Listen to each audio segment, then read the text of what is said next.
ummati ummati aqimis salah aqimis salah aqimis salah.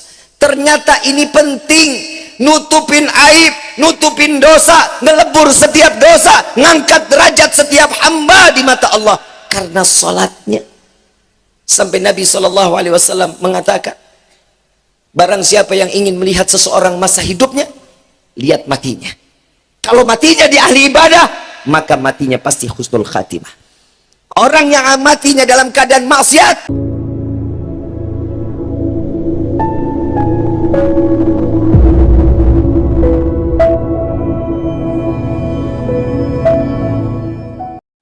Assalamualaikum warahmatullahi wabarakatuh.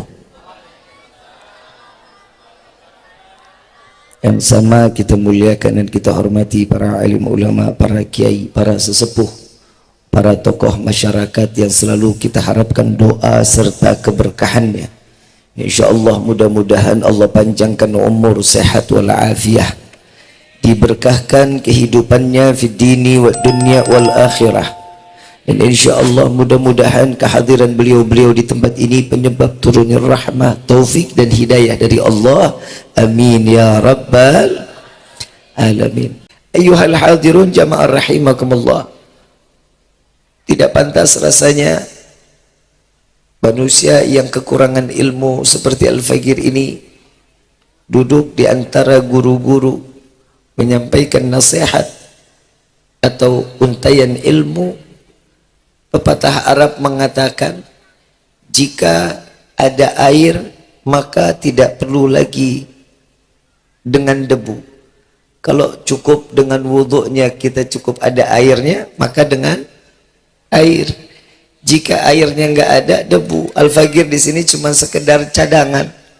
Insya Allah mudah-mudahan apa yang disampaikan di malam ini keberkahan buat ilmunya, buat diri ini yang penuh dengan kekurangan. Insya Allah jika ada ilmu yang bermanfaat umumnya buat kita semua untuk digampangkan untuk ibadah kepada Allah. Amin ya rabbal. Tadi saya lewat, nasi udah ditata. Lewat tadi tuh nasinya udah ditata. Saya pegang dikit udah dingin. Kalau ceramah lama-lama takut jadi rengginang. Gimana kalau 10 menit? Boleh? Nggak boleh? Suara gue udah serak masih tetap tega. Tapi alhamdulillah saya pulang umrah baru 3 hari ini. 3 hari saya pulang umrah, ketemu istri cuma 1 hari, ketemu anak cuma 1 hari, selebihnya terus putar sampai terdampar ke Jatiwarna. Kampung Raden ya, masuk ke Jatiwarna bukan saya? Janti Sampurna. Besok pagi di Serang Baru, besok malam di Tangerang, tanggal 6 di Bandung, tanggal 7 di Jakarta. Capek dah loh. Saya mau tanya, hadir ke sini semua senang nggak? Apa yang bikin senang, apa yang bikin gembira? Orang yang hadir di dalam majlis ilmu pastinya dosanya diampuni sama Allah. Dengan niat apapun dia. Dengan niat dia mau datang untuk menuntut ilmu, mau datang cuman mau fashion baju baru, cuman mau sekedar nyari poster, terserah. Yang penting dengan niatnya dia udah duduk di dalam majlis, semua terhitung dosanya pasti diampuni oleh Allah. Mestinya ini yang bikin kita senang. Datang dari rumah kan kita bawa dosa banyak. Kalau Allah nggak tutup aib kita, na'udzubillah min dzalik, kita udah bawa gunung cermek. Dosa kita udah gedenya berapa tingkat kita nggak tahu. Tapi alhamdulillah di malam ini Allah tutup aib kita. Dosanya kita nggak ditampakin sama Allah. Kalau seandainya satu dosa yang kita lakukan di hari ini berupa bisul, kebayang muka lu bisul semua. Tapi Allah ngasih kita kebaikan. Allah ngasih kebaikan. Kenapa? Makanya Nabi SAW mengatakan, barang siapa yang menutup aib saudaranya, maka Allah tutup aibnya dunia wal akhirah. Jadi makanya ini buat ibu-ibu, karena ibu-ibu sering banget ngobrol, kadang aib tetangga suka dibuka, apalagi aib laki. Lu tahu nggak laki gue semalam, ya Allah, tidurnya ngorok banget tuh, sampai kasur gerak-gerak. Gue pikir linu. Aib nggak boleh. Yang namanya kita ini ngejaga aib satu sama lain ini diperintahkan di dalam agama. Jangan keluar sesuatu dari lisan kecuali itu sesuatu yang bermanfaat. Bib, saya kan bukan penceramah, minimal jarinya. Jarinya bisa jadi dakwah, jarinya bisa bawa kita ke surganya Allah. Kenapa? Berikan kebaikan-kebaikan lewat jari-jari kita. Yang penting punya kuota. Nggak ada kuota mau nyamperin kemana lu? Perayaan Isra wal Mi'raj, kita mengingat bahwa Allah memberikan kado terindah kepada Nabi Muhammad SAW berupa oleh-oleh untuk umat Nabi. Kita nggak perlu sampai ke Sidratul Muntaha, kita nggak perlu sewa-sewa apapun untuk sampai ke Baitul Ma'mur. Cukup dalam keadaan salat, sujud kita kepada Allah, sama sebagaimana kita berjumpa langsung dengan Allah dengan ceritanya. Apa yang kita inginkan, apa yang kita mau di dalam salat, insya Allah semuanya dikabulin sama Allah. Orang mau hidupnya senang, salat. Orang mau hidup bahagia, salat. Kalau orang sekarang beda, orang kalau mau senang nggak punya duit larinya ke mbah. Tahu mbah? Orang pinter. Kenapa itu orang disebut orang pinter? Karena yang datang orang tolol. Lah emang kan kiai kan? Orang udah dibilang rezeki yang ngasih siapa? Nggak perlu ke mbah. Ngomong sama mbah, nggak punya duit ya mbah. Tuh mbah juga ngomong dalam hatinya, sama gue juga. Makanya lu gue tipu. Mau kaya, salat duha, baca suratul waqiah. Salatnya berapa rakaat? 4, 6, 8, 10, 12. Mau lebih silahkan. Kata Nabi, kalau orang mau kaya, salat duhanya cuma 2 rakaat, orang bakhil. Saya mau tanya, mau hidup berkah, mau hidup jadi orang kaya? Nggak mau jadi orang kaya. Nih, gue kasih tahu nih ya. Kita alhamdulillah hidup seada-adanya begini ya. Alhamdulillah. Nggak kebayang lu kalau jadi orang kaya semua nggak bakal datang ke majelis lu. Kenapa? Lagi sibuk tanda tangan kontrak. Tapi alhamdulillah, ini boro-boro apa yang mau ditandatangani. Orang kaya emang hidupnya enak. Nggak enak, CCTV depan, CCTV belakang, depannya ada pos, belakang ada pos, satpamnya 6, tidurnya nyenyak, belum tentu. Pernah tahu kasur harga 180 juta? Belum? Sama. Saya sebelum ke Isra wal Mi'raj, saya mau ketok hati kita dulu biar kita sadar ternyata Allah ini memberikan sesuatu pas kepada hambanya. Manfaat betul Allah berikan kepada kita. Saya punya kawan, sebelum itu saya mau nikah itu saya mau cari isi kamar ceritanya. Maaf, jangan patah hati. Saya sudah ada yang miliki. Kalau mau cari silahkan yang di sebelah sini. Walaupun kere punya usahanya. Usaha apa? Untuk mencintai Eneng. Gombal waduh. Saya mau isi kamar, saya beli sebelum nikah. Saya tanya, ini satu setnya berapa? 280 juta. Urusan gue beli isi kamar nggak jadi kawin gue. Saya bilang, kalau kasurnya aja berapa? 180 juta. Dalam hati saya, kalau gue tiap malam tidur mimpiin Nabi, gue beli nih.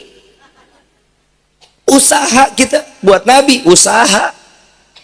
Bapak kalau tidur nih Pak, ntar Bapak bangun nggak pegel-pegel nih Pak. Lah gue mah ada Johnny yang biasa mijitin gue. Bangun enak-enak aja gue. Oh ini ntar tulang Bapak begini-begini. Oh nggak jadi deh Mbak dah. Daripada gue nggak jadi kawin, gue jalan ke Klender 5 juta, pulas juga gue tidur. Tapi begitu kita pikir-pikir, saya datang ke rumah kawan, ternyata dia punya tuh isi kamar. Saya tanya, lu beli nih kasur harganya sekian? Iya Bib.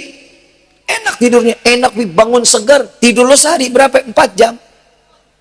Dikit amat. Iya kan besok ada kesibukan banyak, Bib. Dia bilang gitu. Saya dudukin tuh kasur. Ya Allah, enak banget. Saya nggak kebayang orang Jati Sampurna tidur di kasur 180 juta sebulan nggak bangun. Saking nikmatnya. Kita mah alhamdulillah tidur ngeglosor aja enak, pules banget. Mau telanjang pakai keramik doang enak, pules. Pintu nggak perlu dikunci, nggak was-was, nggak takut rampok datang. Apanya mau dirampok? Lah TV dinyalain, gebuk dulu baru nyala. Hidup syukur. Ternyata yang mahal apa? Bukan tempat tidur, yang mahal apa? Nikmatnya tidur. Manusia siapapun nggak akan pernah bisa beli. Itulah yang intinya kita disuruh bersyukur kepada Allah. Orang nggak bakal bisa beli nikmatnya tidur. Kita mah alhamdulillah mau punya utang banyak aja tidur pules. Isra wal Mi'raj ngajarin kita bahwa Nabi SAW mendapat satu undangan khusus dari Allah. Kan kita dengar sebelum Isra wal Mi'raj Nabi SAW dadanya dibedah. Udah dengar belum? Udah dengar belum? Bodo amat ah. Dadanya dibelah, diambil hati rahmahnya, dibuang. Ini kisah nggak salah. Kok hati rahmah yang dibuang? Sepakat para alim ulama, hati rahmah yang dibuang ini hati rahmah untuk iblis. Apabila di yaumil qiyamah iblis meminta syafaat kepada Nabi, kalau hati rahmahnya Nabi enggak dibuang, pasti akan iblis tersebut mendapatkan syafaat Nabi Muhammad SAW. Ini hati rahmahnya dibuang. Buat siapa iblis? Ada satu kisah Nabi Muhammad datang kepada Rasulullah, didatangi oleh iblis. Ya Rasulullah, saya ingin bertaubat kepada Allah. Nabi Muhammad bilang, alhamdulillah kalau engkau mau taubat ya iblis. Tolong sampaikan kepada Allah agar diterima taubatku. Apa jawaban Rasulullah? Pasti taubatmu akan diterima oleh Allah jika engkau datangi makbarahnya Nabi Adam, engkau sujud di atas pusaranya. Apa jawaban iblis? Ya Rasulullah, asal kau tahu, hidupnya aja saya nggak mau sujud, apalagi matinya. Sombong nggak? Sombong nggak? Ada nggak orang yang begitu? Ada nggak? Lu yang ngomong ya. Kadang manusia ini sombongnya suka kelewatan lebih dari iblis. Iblis sombong pernah ngerasain sorga, lu sorga ngerasain kagak, sombongnya setengah mati. Sholat ini ngajarin kita jangan sombong.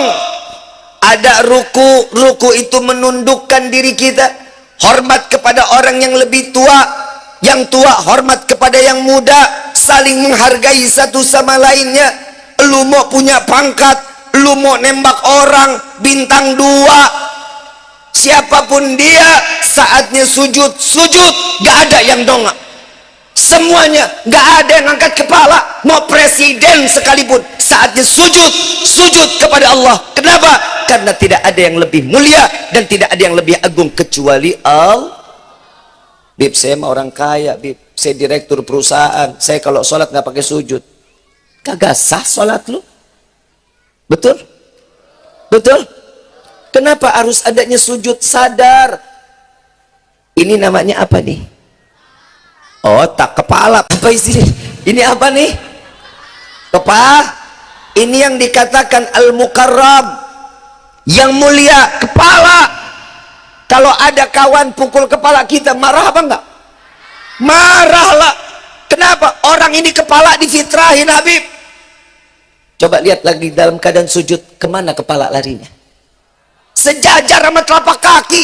Yang paling tinggi apa? Bokong, pantat, pantat, pantat, pantat. Sopan dikit ngapa sih lu? Apa yang paling tinggi? Pantat. Biar sadar, lu kejar dunia sampai kapanpun larinya pasti ke sini.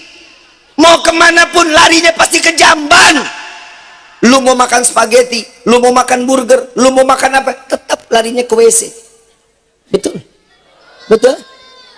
Makanya saya lagi bingung. Ada jamaah nanya, Bib, gimana sih cara supaya ikhlas? Jadi orang yang ikhlas bagaimana?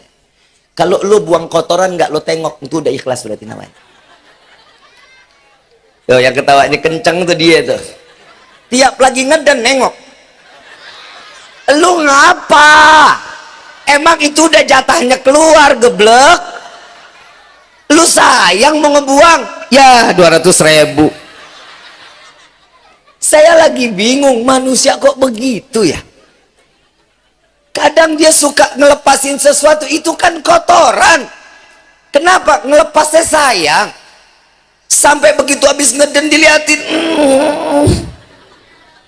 Plung.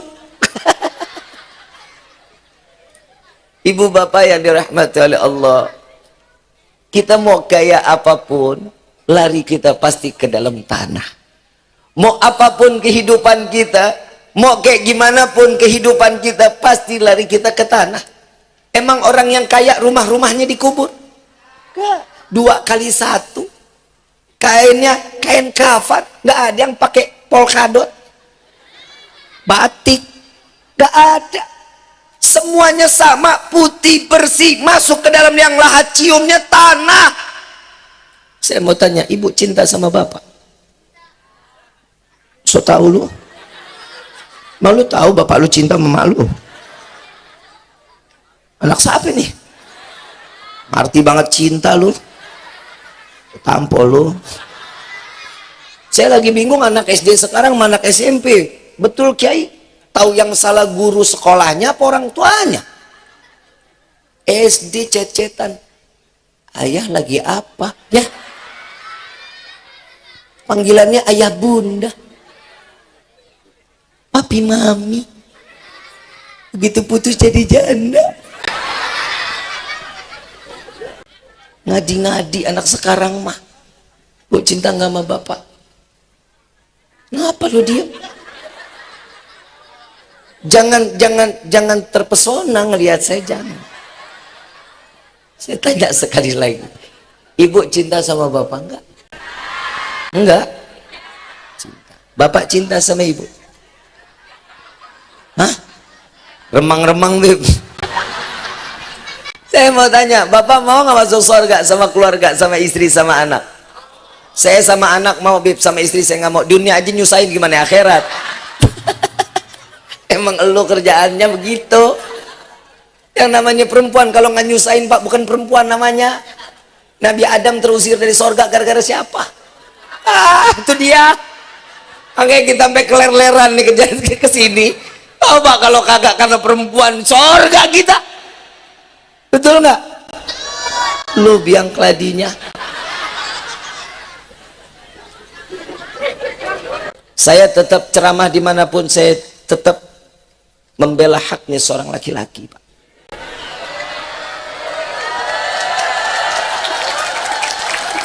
Nggak mau terima yang ceramah laki, PA. Mana mungkin gue mau ngerendahin laki-laki? Maaf Pak, maaf Bapak, sekali-sekali nguping. Ustadz minta maaf Kiai, kalau ustadzah lagi ceramah, laki abis jelek setengah mati. Ustazah, suami saya sering banget pulang malam. Gampang, ceraiin aja lah. Cuman gara-gara pulang malam main ceraiin aja. Kalau kita mah alhamdulillah Pak, laki-laki ngedidik. Jangan, kalau dia ngelanggar syariat, gebuk dulu. Sholat kagak, gebuk, tapi jangan sampai bonyok. Lu kadang laki juga nggak ada otak sih. Bini dikata samsak, gebuk, jangan sampai berbekas. Gak juga, udah digebuk masih nggak sholat, nadanya tinggi. Mau sholat apa enggak? Itu kedua. Yang ketiga, nggak mau sholat juga, keluarin dari kamar, suruh dia tidur di ruang tamu. Jangan elu yang ngalah, suruh dia yang tidur di luar, lu tidur di dalam kamar. Gak mau juga, pulangin ke rumah orang tuanya. Belum masuk talak, belum. Ini laki-laki Bu, kita tanggung jawab. Akhirat dunia kita yang tanggung jawab. Ibu mah nungging doang. Bener nggak? Ibu urusan akhirat banyak, yang namanya urusan dunia tanggung jawab seorang istri banyak memang. Kenapa? Urusan perempuan cuman urusan dunia. akhirat laki yang ditanya abis-abisan sama Allah. Lu jangan jadi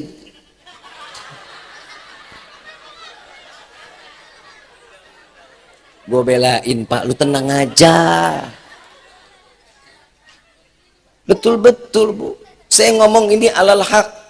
Di neraka paling banyak laki perempuan. Nah lu sadar tuh, yang namanya manusia kadang nggak tahu batasan kehidupannya. Yang perempuan kumaha aing baik, gimana enaknya gua aja, gua mau senang sama suami. Saya mau tanya Pak, Allahumma Pak, Bapak bilang tadi cinta sama ibu kan, ibu bilang cinta sama bapak. Saya mau tanya Pak, kalau ibu mati, lo kok amin Pak no? Pegel amat romannya tuh. Ibu mati, amin. Bapak mau nemenin di liang lahat Pak, gak bakal mau, mendingan gue cari yang umurnya agak panjangan dikit dah. Yang ibu juga begitu, bapak mau saat bapak mati, ibu mau nemenin di liang lahat. Enggak, saya hitungin warisan dia. Betul. Cintanya manusia cuman sampai batasan liang lahat. Illa cintanya Nabi Muhammad sallallahu alaihi wasallam tidak akan pernah terbatas ila yaumil qiyamah. Enggak ada batasan cintanya Allah, cintanya Nabi kepada hamba dan umatnya tidak ada batasan sampai yaumil qiyamah.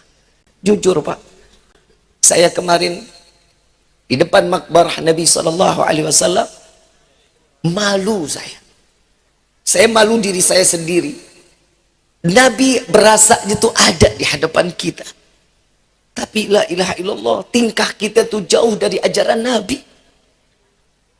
Kita yang tiap hari sholat, kita sholat di Masjidil Haram, kita sholat di Masjid Nabawi, sholat kita nikmat banget, luar biasa. Begitu pulang, dosa lagi yang kita bikin. Kenapa yang begitu? Seakan-akan Allahnya cuma ada di Haramain, cuma adanya di Mekah sama di Madinah. Selebihnya Allah nggak lihat. Pernah naik ke atas gunung? Pernah lihat ke atas gunung? Gunung siapa? Bapak naik ke atas gunung, Bapak lihat ke bawah, mobil aja kecil Pak dilihatnya. Orangnya nggak kelihatan. Kok bisa saat dia bikin dosa Allah lihat? Ternyata setiap manusia punya GPS. Lu tahu kagak lu? Kayaknya gue salah ceramah tempat nih gue nih. Semuanya tuh ada satu yang saat kita bikin dosa nyala. Tahu Allah. Peristiwa Isra wal Mi'raj ini salah satunya meredupkan sinyal. Tatkala kita ingin bermaksiat, kita tahu Allah Maha melihat. Di saat salat Allah langsung yang memandang kita, berbicara langsung antara hamba dengan Allah. Disinilah cara Nabi Muhammad SAW sampai mengatakan, ummati, ummati, ummati, aqimis salah, aqimis salah, aqimis salah. Ternyata ini penting, nutupin aib, nutupin dosa, ngelebur setiap dosa, ngangkat derajat setiap hamba di mata Allah karena salatnya. Sampai Nabi SAW mengatakan, barang siapa yang ingin melihat seseorang masa hidupnya, lihat matinya. Kalau matinya di ahli ibadah, maka matinya pasti husnul khatimah. Orang yang matinya dalam keadaan maksiat,